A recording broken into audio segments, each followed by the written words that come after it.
Bem-vindas a mais um episódio do Mulheres UOL. Eu sou Pamela Welter, host oficial por aqui, e a minha missão é anfitriar, conduzir histórias para que você que está aí ao redor do mundo nos escutando, você tenha uma nova ideia, uma nova maneira de pensar.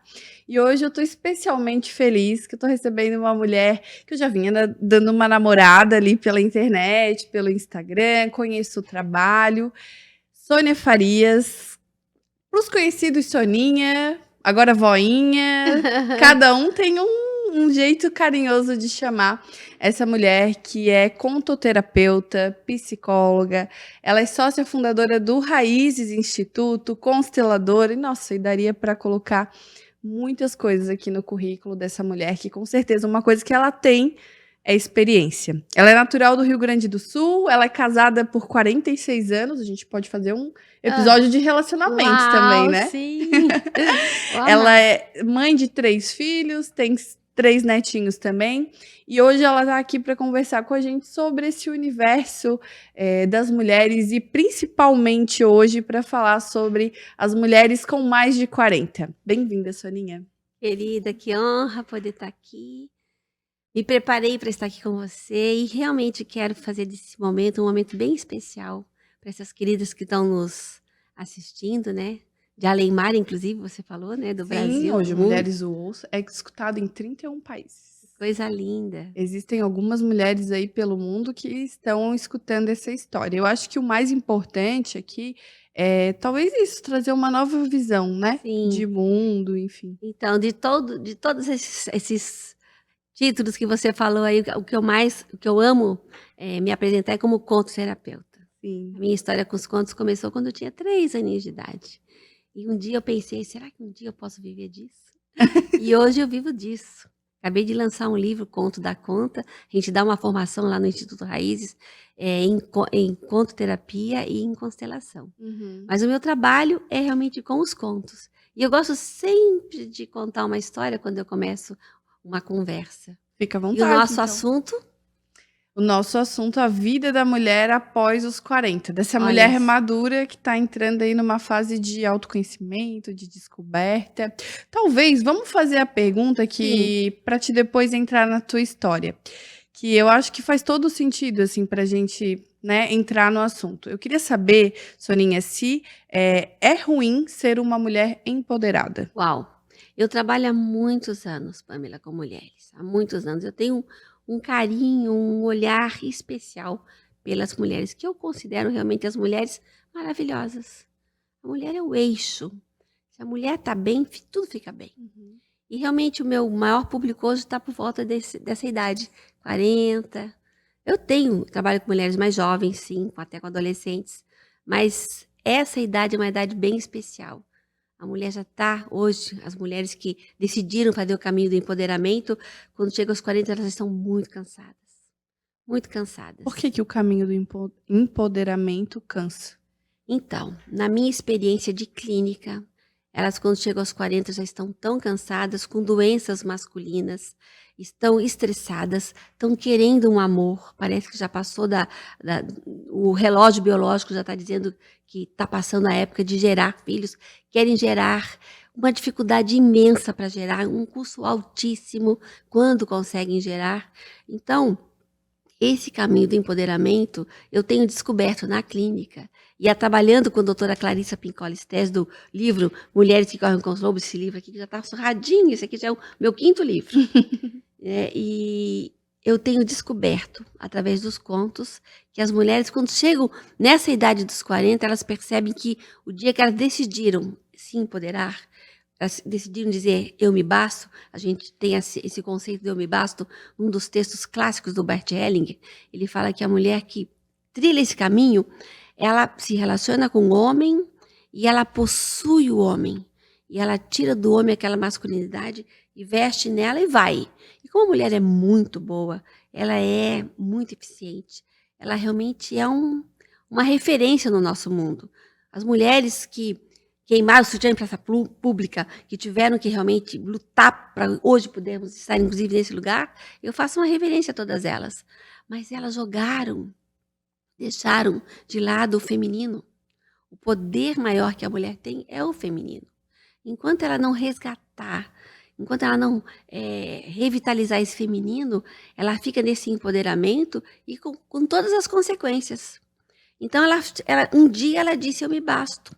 Porque as mães, os avós não conseguiram chegar onde elas estão hoje, elas fazem isso sem querer, totalmente inconsciente, atendendo às demandas de ancestrais nossos que não conseguiram.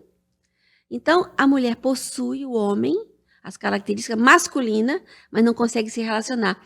Então, o que eu tenho observado na clínica é que elas realmente se tornam independentes, realmente poderosas, ocupam lugares de destaque na sociedade, muitas vezes uma conta gorda Dinheiro não é o problema. não é o problema, e elas querem um amor. Um vazio, uma solidão. É um vazio, porque o carro-chefe nosso é o feminino. Quando ela resgata, e eu tenho visto isso no trabalho com os contos, que é um resgatar do feminino selvagem, sagrado, a mulher, ela realmente começa a se emulherar. E a mulher que se emulhera é aquela que volta lá para sua mamãe. A menina aprende a ser mulher com a mamãe. O menino aprende a ser homem com o papai.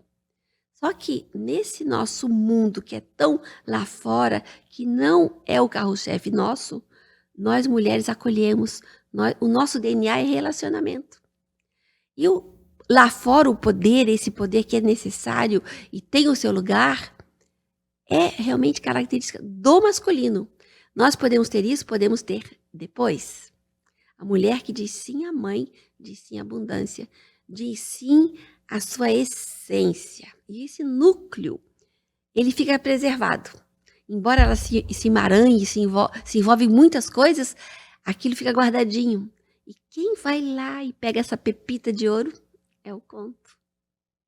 O conto traz a mulher para o lugar dela. E ela se sente feliz sendo mulher. E à medida que ela vai mulherando, ela vai dizendo sim àquilo que é essencial nela. Ela se agrada de ser mulher. Como é que ela aceita sua mãe? Como que ela aceita sua mãe? Quando ela olha para a mãe e realmente chega nesse ponto de dizer, mamãe, você é a mulher, a única certa para mim. Eu sou a filha certa para você. E ela também pode olhar para o papai e dizer, mamãe, obrigado. Você escolheu o homem certo para ser o meu pai. E eu concordo que você seja a minha mãe. Nós somos a nossa mãe e nosso pai. Mas se eu olho para a mamãe, você pode observar isso agora até, você que está me ouvindo. Se você tem uma crítica, um julgamento, um porém com a mamãe, você ainda não tomou a mamãe, você aceita a mamãe. Esse aceitar, que a maioria de nós está nesse lugar, ele é benevolente, mas ele não faz você se reconciliar com o feminino que ela tem para te dar. Eu tomo a minha mãe, eu tomo meu pai, eu tomo a minha vida. Isso é constelação. Quando eu digo sim, mamãe, você é a certa para mim, exatamente como você é. Quando eu digo sim à mamãe, eu digo sim a mim. Eu digo sim ao papai, eu digo sim a mim. Eu fico em paz comigo e pronta para realmente tomar a minha vida, tomar o meu lugar, ir atrás dos meus projetos, cuidar dos meus projetos, realmente viver a vida como um desafio. Muitas das mulheres que estão no empoderamento, como estávamos falando no início, ela está aqui sem saber, totalmente consciente, atendendo um destino triste das nossas ancestrais. Então eu trago alguma dor da minha mãe, da minha avó, que não pôde, e passo a viver aquilo por ela. E eu. Sendo que aquele tempo de dor já passou, a guerra já acabou. E a guerra parece que não acabou. Ela não consegue dizer sim ao passado e fica atrelada a esse destino que é imponente atrás de si. E tem eu nem digo que aqui à frente é um destino, é um desafio, mas pode ser daí construído pelo meu destino. Então, antes de eu empoderar, de eu tomar o poder, eu preciso emulherar.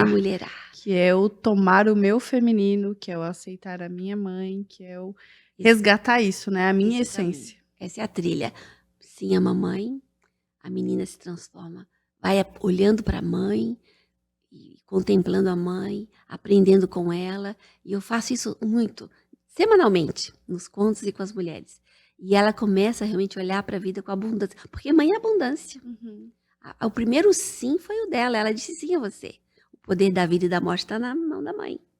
Ela disse sim a você. E agora é para você dizer sim à sua vida. Né? Então, às vezes, a gente chega aqui assim, que as coisas não dão certo. O que está acontecendo? Dá um passinho para trás. Uhum. Como é que está a sua relação com a sua mamãe? Outra coisa também que leva a mulher para o empoderamento é quando ela tem muitas críticas à relação da mamãe com o papai. Porque a gente olha para a mamãe e para o papai e não consegue ver que ali tem uma mulher e um homem. Um homem e uma mulher, eles podem ter muitos atritos e eles podem, inclusive, se separar. Mas um papai e uma mamãe nunca se separam. Nunca. Papai e mamãe sempre serão os únicos para você, para mim. Quando eu consigo olhar para essa mamãe, que é minha mamãe, ali também tem uma mulher, eu posso aprender com ela. Eu Uhum. posso respeitar. E posso não entrar ou me afastar daquilo que é assunto somente deles. A gente costuma dizer, né? Assunto de papai e mamãe, criança não pode ouvir nem se intrometer. Porque se ela se intromete e as crianças se metem, Toma um lado, né? tomam o papai, aquele que está sofrendo, toma o coração dele. E Uhum. daí ela pode estar negando ou a mãe ou o pai. Então esse é o segundo ponto. Sim a mamãe e sim a esse casal que deu A que história deles, né? Independente se você concorda com aquela história ou não. deu a vida a você, exatamente. Vamos entrar no conto, então? Então, esse conto é um dos contos mais lindos das Mil e Uma Noites da Sherazade. É a história de uma mulher que ela vai realmente para um lugar onde ela descobre que ali tem um príncipe que está muito ferido. É o sultão. Eu não vou contar a história do sultão porque seria muito grande. Mas é um dos contos das Mil e Uma Noites. Uhum. Essa filósofa, essa poetisa, essa Sherazade, ela contou durante 1001 noites contos para esse coração ferido e transformou o coração. Como? Esse conto chama-se A Verdade. Então imagine, todas vocês, 5 aninhos. Eu digo 5 aninhos porque daí a gente pode imaginar as cenas, tá? Você consegue lembrar de um bolinho, de uma comidinha que você comia quando tinha 5 aninhos? Consigo. Então, Vou me concentrar nessa idade. Isso. Com essa cena, você ouve a história e imagina. Então, era uma vez, Pamela e todos vocês, no mundo tudo dormia. Pensa o amor dormindo, a paz dormindo, a alegria dormindo, tudo dormia.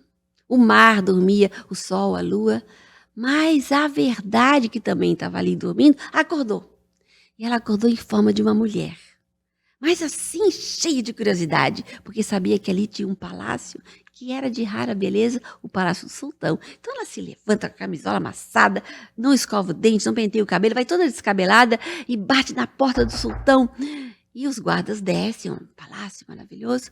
Pois não, quem é você? O que você deseja? Ai, me disseram que o palácio é lindo, eu quero conhecer o palácio. Calma, mas quem é você? Ah, diga ao sultão que é a verdade. E eles correm e falam com o Grã-Vizir, que era o que permitia a entrada de qualquer pessoa naquele palácio. Olha, tem uma moça lá embaixo, toda descabelada, com mau hálito, de camisola, dizendo que quer conhecer o Palácio. Mas quem é ela? Ah, ela se apresenta como a verdade. O quê? A verdade aqui no palácio? Não. Imagina, ela não é bem-vinda aqui não, pode mandar embora. Eles descem e dizem para ela, você não pode entrar aqui, verdade. Ela fica tão triste. Mas na hora em que ela fica triste, ela já fica com raiva. Como assim não posso entrar? Vou entrar. Ela vai em casa. Então, com aquela raiva que vem lá das profundezas da terra, põe uma bota bem forte, um escudo, uma couraça, um elmo, e vai marchando, que nem um soldado, assim. E chega lá na casa, no palácio, ela não bate na porta, ela quase que arromba a porta. Os guardas levam um susto, aquela baixinha assim, brava. Pois não, o que você deseja? Eu quero entrar no palácio do sultão. Mas quem é você? A quem devemos apresentar seu nome, por favor? Diga que é a acusação. Os guardas sobem aquelas escadas de mármore. Olha, tem uma mulher lá embaixo. Nossa, com espada. com bota, com elmo, dizendo que quer entrar aqui no palácio. Ela disse que ela quer entrar. Mas como assim? Quem é essa pessoa? Quem é ela? Ela se apresenta com uma acusação. O quê? Acusação aqui no palácio? Cabeças vão rolar. Não, de jeito nenhum. E assim ela recebe mais um não. Ela fica muito entristecida.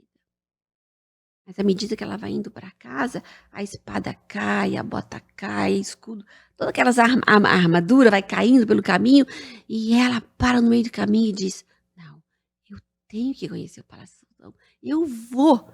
E todos sabem que Deus, quando criou a mulher, criou a obstinação. Nossa.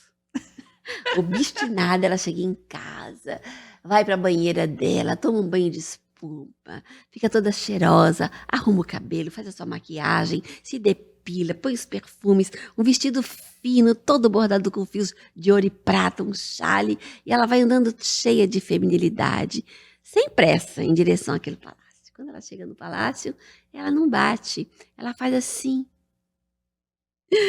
Mal eles escutam aquela batidinha, eles abrem aquele perfume, toma conta dos guardas, né? E eles, mas quem é você? E já querendo que ela entrasse, né? Me disseram que o Palácio do Sultão é de rara beleza. Como eu gostaria de ter permissão de poder entrar nesse palácio. Será que me é permitido? E os guardas loucos para que ela pudesse já entrar. Mas, por favor, diga-nos qual o seu nome? Como se chama? E ela então responde: diga ao sultão que é a parábola. E assim aqueles guardas correm, chegam lá, Gran Vizir, todos empolgados. Tem uma mulher tão perfumosa, tão linda, com as roupas assim, meio transparente, a gente não sabe o que está por ali. E ela disse que quer entrar aqui no Palácio do Sultão, pedindo permissão. Mas vocês estão muito empolgados, meninos. Quem é essa criatura? Ela se apresenta com uma parábola. O Gran Vizir deixou a caneta de ouro cair. A parábola nos deu o prazer de vir nos visitar. Que coisa mais incrível! Mas então prepare uma mesa, as melhores taças. Vamos arrumar para que ela entre e fique conosco. E assim ela entrou. E o sultão estava lá esperando por ela.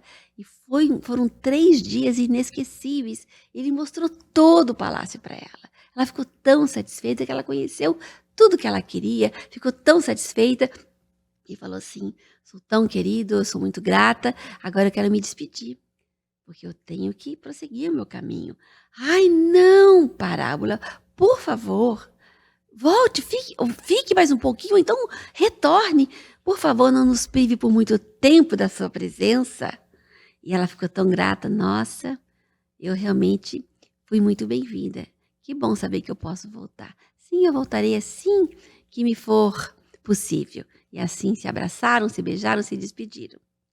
E lá, na Gran Tartária, no reino da Gran Tartária, onde tem o Palácio do Sultão, é dito que foi dessa forma que a verdade entrou no coração dos homens. Não nua e crua, nem na forma de uma acusação, mas através de um pequeno conto. De uma parábola. De uma parábola. Muito lindo mesmo. E para o feminino, o que a gente pode aprender com essa mulher? Onde você ficou nessa história, Pamela? Que não foi pela força que ela venceu, que foi pela inteligência ou pelo feminino, né? Pelo feminino. Pela forma de ela lidar com aquela situação, que não era brutal naquele momento. Então, a verdade nua, a verdade é a verdade. Ela é soberana, mas a verdade nua e crua, ela fere os ouvidos. Então, ela quis entrar no primeiro momento assim, infantil, né? A criança, né, fala e a gente ri, mas a verdade dita de uma forma despreparada não entra no Palácio Sultão. O Palácio do Sultão é o nosso ego ferido. Os guardas cuidam da gente. Em forma de acusação, a verdade também sendo dita de uma forma forte, Acusatória. ela também não faz o serviço dela. Agora, se ela entra como ela é, como ela é feminina, ela não só entra, como ela é muito bem-vinda a ficar. E a verdade entra e sai. E ela vai revelando e vai curando. Foram 1001 contos para que aquele homem que degolava todas as mulheres que deitavam com ele, passou tinha noites que ele falava assim: eu vim aqui só para ouvir você. Só para ouvir você. E ela então contava as histórias. Sim, os contos têm. O conto é como um bálsamo medicinal que traz. É o que eu tenho visto no presídio, quando eu estive lá, mulheres embrutecidas no hospital, mulheres morrendo. Como o conto é um bálsamo medicinal que realmente, quando entra com a escuta da alma, do imaginário, aquilo que é real e verdadeiro na vida, entra e fica. Para cada uma vai bater uma coisa diferente, né? De acordo com a sua história. Então, Ou a sua necessidade. Exatamente. Então, eu trabalho vários contos para que a doutora Clarissa, que é desse livro que eu trabalho, ela é uma psicóloga renomada, já estava muito bem, mas ela percebia que ela não conseguia acessar o coração das mulheres. Então, ela ficou 20 anos pesquisando os contos que poderiam transformar o coração de uma mulher, resgatar esse coração, restaurar esse coração, revitalizar. 20 anos de pesquisa. Então ela trabalha, o primeiro conto é o conto da loba, que é a que abre, são 19 lendas, Barba Azul, Vasalisa, a Mulher Esqueleto, cada conto tem um tema. Então a gente vai trabalhando o Palácio Sultão, né? Quantos temas? Então, a mulher, ela vai reconhecendo, a mulher que entra na jornada do emulherar, ela vai reconhecendo qual é a necessidade dela, qual é a persona que está. Hoje a gente tem visto, eu tenho recebido muitas mulheres ricas, ricas mesmo em termos materiais, mas tão pobres em termos feminino. E então, quando eu às vezes conto um conto pequeno, eu as constelo, eu as acompanho também terapeuticamente com os contos, e elas recebem uma palavra, uma imagem, e aquilo é o suficiente para que ela possa dar aquele passo necessário para realmente tirar um pouco dessas botas, dessa espada. Dessas armaduras que a gente usa para enfrentar, né, a vida, enfim. E a gente vai colocando várias armaduras, né? Pode ser até às vezes a arrogância, a cara fechada, o jeito de lidar. Quando tu falou assim sobre as doenças masculinas, eu fico pensando sobre os aspectos masculinos, né, que a gente absorve. Então eu por muito tempo fui muito criticada pela cara de brava, né? Então andar sempre com a cara fechada, ou assim com um semblante de não me incomode. Daqui você não passa, né? Não me traga mais problemas, ou eu não estou aberta e disponível, né, para o diálogo, enfim. E eu acho que a gente, de certa forma, a gente vai aprendendo a caminhar da maneira como dá. E chega em um momento da vida, que pode ser esses 40, que eu acho que é a partir dos 30 aí, que a gente começa, ou no meu caso, quando eu tive o Pedro, assim, num processo muito menos fora e muito mais dentro. Maternidade, sim. Porque daí tu olha aquele ser, e daí tu diz assim, como é possível? Essa vida não existia, e duas células se juntaram e ele tem coração, ele tem boca, ele tem cérebro, ele, né, é uma criança perfeita. Então tu começa várias coisas, né, a acreditar muito mais fortemente num Deus, a entender o amor de Deus e se questionar, o que eu estou fazendo aqui? Por quê? Qual é o meu propósito? Quais são os meus talentos? Eu tenho feito bom uso dos meus talentos? Eu tenho passado por essa vida adormecida ou eu tô acordada? Exato. Então a maternidade também é um momento muito precioso na vida das mulheres. A vida está sempre nos constelando, nos trazendo essas graças, né? Para que a gente olhe para o feminino. Eu tenho trabalhado com advogadas, empresárias que queriam muito e conseguiram ter o bebê, né? Daí os maridos, cadê aquela mulher? Aquela mulher agora está maternando. Aquela mulher forte, que não desaba, que não chora, que não... É aquele encontro com o feminino. A maternidade é um ponto, assim, realmente que toca profundamente no emulherar. Sim.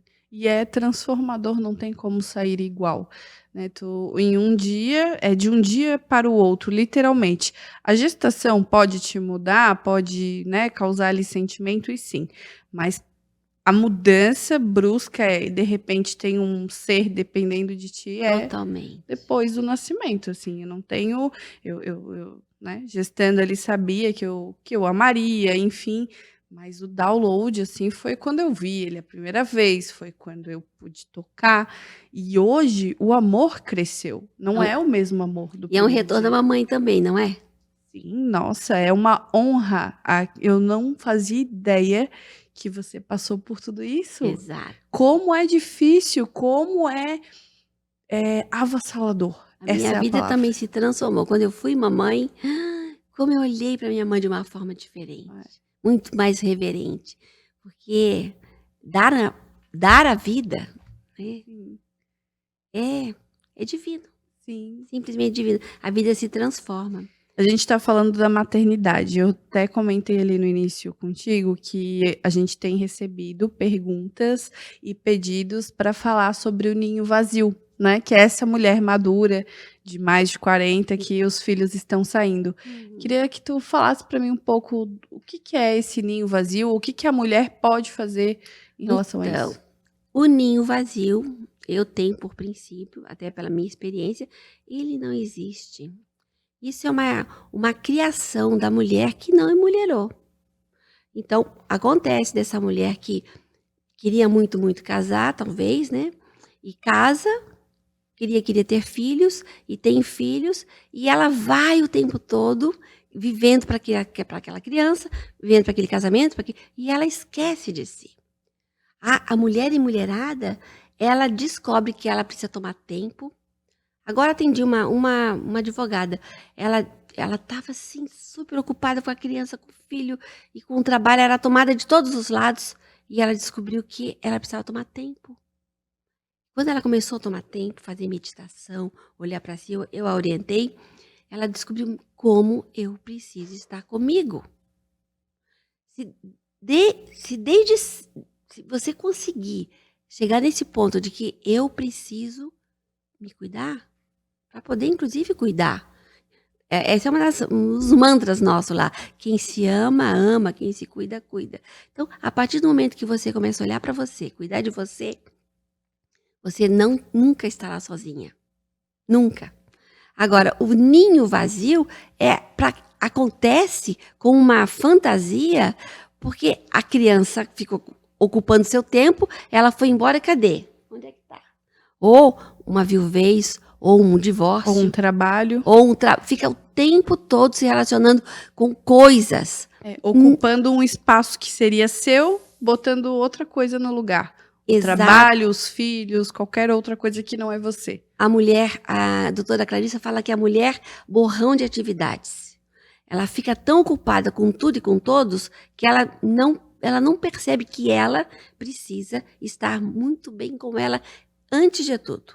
É o que diz Jesus. Amar o próximo como? Assim mesmo. Mas essa mulher borrão de atividade, ela ama muito mais o próximo do que... Ou ela bota as expectativas no próximo, né? Ao invés de botar nela. Então, o que está faltando nessa mulher que fala no ninho vazio? Mamãe.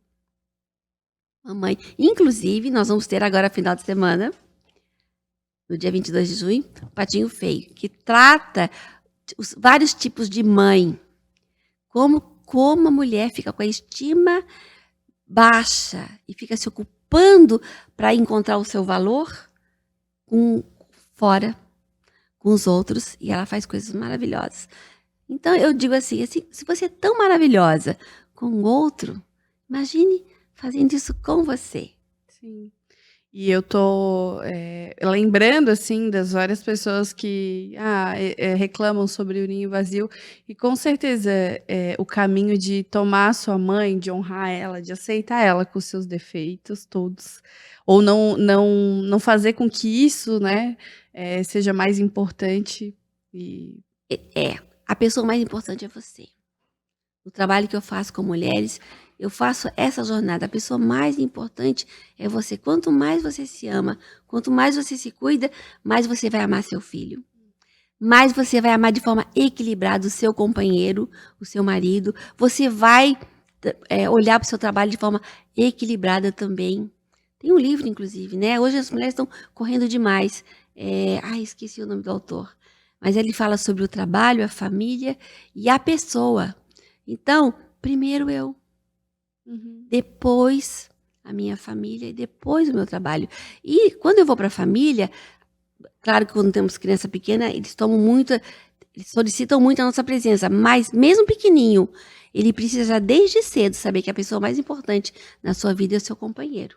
A criança que vê a mãe feliz com o pai realizada, ela não dá trabalho, ela não faz nenhuma demanda. Muitas vezes a gente inverte isso. Se ocupa com a criança, daí vai trilhando esse caminho do ninho vazio. A pessoa mais importante, você.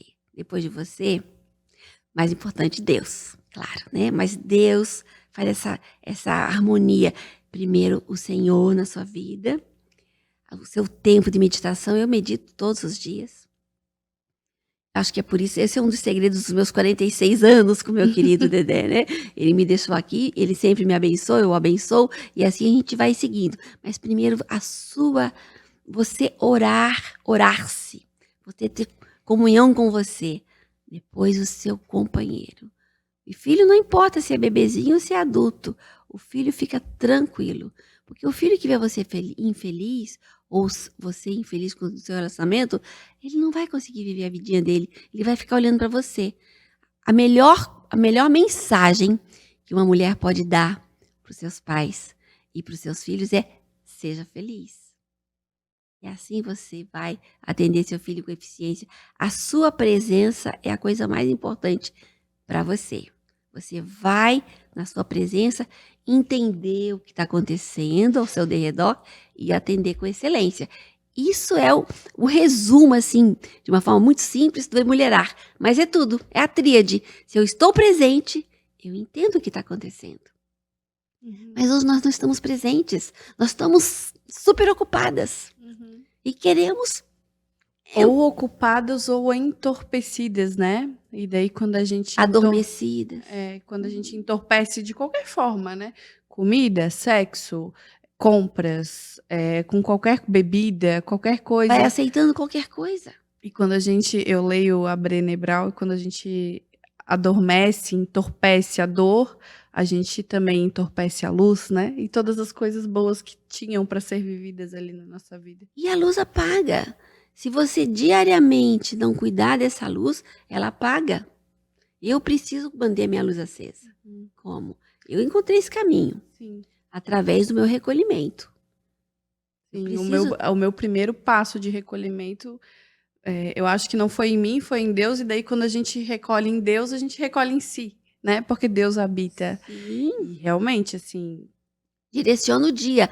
E é naquele momento que você está sós com você mesmo, tomando tempo, você reconhece: eu preciso ficar comigo mesma. Tem um conto, Pele de Foca, Pele da Alma, que eu trabalhei no hospital com uma mulher com HIV morrendo.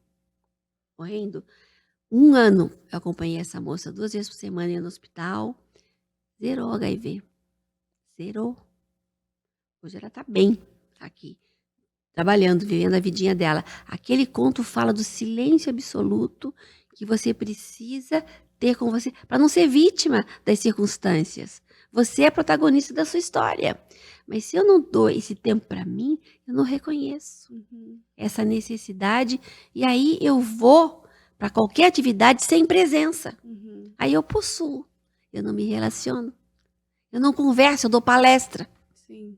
Será que tu consegue sintetizar, até para a gente ir se encaminhando, qual que é o nosso, assim, vendo em um âmbito geral, qual que é o maior erro da nossa geração de mulheres? O que a gente mais tem cometido?